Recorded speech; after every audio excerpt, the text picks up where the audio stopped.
नमस्कार साथियों, स्वागत है आपका मास कॉम मास्टर क्लास में। आज हम आपको लेकर चलेंगे लैटिन अमेरिका के सिनेमाई संसार में, एक ऐसा क्षेत्र जहां सिनेमा सिर्फ मनोरंजन नहीं बल्कि विरोध, पहचान और औपनिवेशिक इतिहास के विरुद्ध संघर्ष की अभिव्यक्ति है। इसके पहले के वीडियो में भी मैं इस पर बात कर चुका हूं, लेकिन ये थोड़ा डिफरेंट है। क्यूबा से लेकर अर्जेंटीना और मैक्सिको से लेकर ब्राजील तक यहां का सिनेमा लगातार 3 बड़ी विचारधारात्मक थीम्स को उठाता रहा।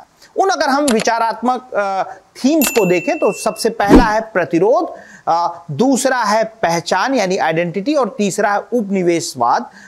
तो प्रतिरोध की जरूरत क्यों पड़ी, ये क्वेश्चन मार्क है। और 20वीं सदी में लैटिन अमेरिका में सैन्य तानाशाहियां, अमेरिकी हस्तक्षेप और पूंजीवादी शोषण चरम पर था। इन स्थितियों के खिलाफ आवाज उठाने का माध्यम बना cinema.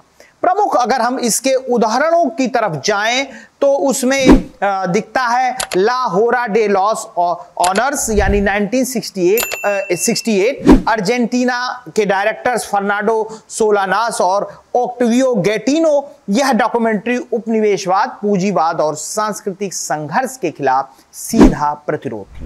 Memories of under development 1968 की एक फिल्म, क्यूबा के डायरेक्टर टॉमस गुटियरेज आलिया। यह फिल्म एक नागरिक के माध्यम से क्यूबा की क्रांति और समाज में बदलाव की मानसिक जटिलताओं को दर्शाती है। अगर हम इसकी विशेषताओं की तरफ गौर करें और ध्यान दें तो कैमरा को आंदोलनकारी हथियार के रूप में इस्तेमाल करना, दर्शक को पैसिव व्यूअर से एक्टिव थिंकर्स बनाना, सेंसरशिप को चकमा देकर अंडरग्राउंड स्क्रीनिंग्स आयोजित करना। पहचान का सवाल क्यों, इस पर भी एक क्वेश्चन मार्क है। उपनिवेशवादी शक्तियों ने लैटिन अमेरिकी लोगों की भाषा, संस्कृति और परंपराओं को दबाया और आज भी दबा रहे हैं। सिनेमा बना वो माध्यम जिससे लोग अपने मूल इतिहास और सांस्कृतिक चेतना को दोबारा खोजने लगे। अगर हम इसके उदाहरण के रूप में जाएं तो तैम्बियन ला लोविया यानी इवन द रेन 2010 बोलिविया। यह फिल्म एक फिल्म निर्माण की कहानी के भीतर औपनिवेशिक शोषण और आधुनिक पूंजीवादी शोषण की समानता को दिखाती है।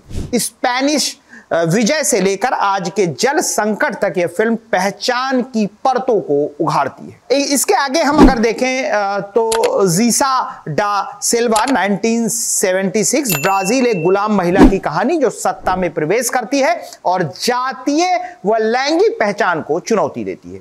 इसके जो मुख्य विचार थे उसके बारे में अगर हम बात करें तो स्वदेशी परंपराओं का पुनरुद्धार, नस्लीय पहचान, लैंगिक पहचान और वर्ग विभाजन की या वर्ग पहचान की चर्चा, भाषा के माध्यम से संस्कृति की पुनः स्थापना जैसे स्पेनिश, पुर्तगाली, केचुआ, माया आदि भाषाओं का उपयोग, उपनिवेशवाद और सांस्कृतिक हिंसा को अगर हम इसमें देखें तो यूरोपीय शक्तियों ने न केवल जमीनें छीनी बल्कि संस्कृति, धर्म और शिक्षा पर भी कब्जा किया। सिनेमा ने औपनिवेशिक इतिहास को फिर से लिखा, लेकिन जनता की दृष्टिकोण से। प्रमुख फिल्मों की अगर हम बात करें उसमें तो द बैटल ऑफ चिली 1976 और 1979। चिली यह डॉक्यूमेंट्री चिली के समाजवादी राष्ट्रपति सल्वाडोर अलेंदे के पतन और अमेरिकी हस्तक्षेप को उजागर करती है।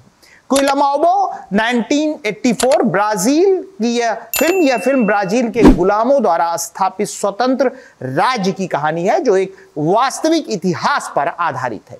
औपनिवेशिक मानसिकता को तोड़ना, थर्ड सिनेमा की सोच ने पश्चिमी सिनेमा के हॉलीवुड मॉडल को खारिज कर जन सिनेमा को महत्व दिया। तकनीकी भव्यता की जगह विचार और भावना को इसमें एक तरीके से प्राथमिकता दी गई। तो दोस्तों, लैटिन अमेरिकी सिनेमा हमें सिखाता है कि फिल्में सिर्फ कहानियां नहीं होती, वो संघर्ष का दस्तावेज, संस्कृति की आवाज और इतिहास का पुनर्लेखन होती हैं। प्रतिरोध की अगर हम बात करें तो प्रतिरोध था सत्ता और अन्याय के खिलाफ। आवाज की पहचान की बात करें तो अपनी जड़ों की खोज और उपनिवेशवाद की बात करें तो दमन के इतिहास को उजागर करना। अगर यह वीडियो आपको जानकारीपूर्ण और प्रेरणादायक लगा हो तो लाइक करें, मास कॉम मास्टर क्लास को सब्सक्राइब करना ना भूलें और कमेंट में हमें जरूर बताएं। मिलते हैं अगले वीडियो में, तब तक के लिए धन्यवाद।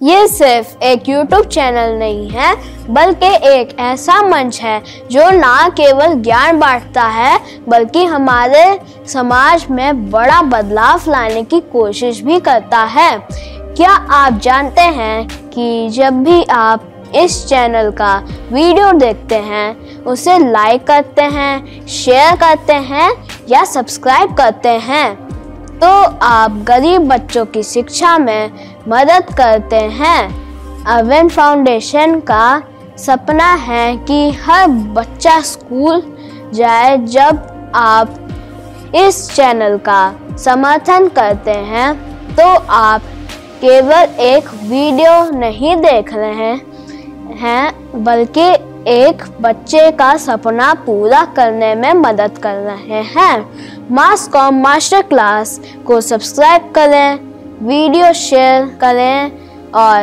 अरविंद फाउंडेशन के इस सफ़र का हिस्सा बने। आपके छोटे छोटे कदम बच्चों को के भविष्य को उज्जवल बना सकते हैं। इसलिए आइए मिलकर बदलाव लाएं।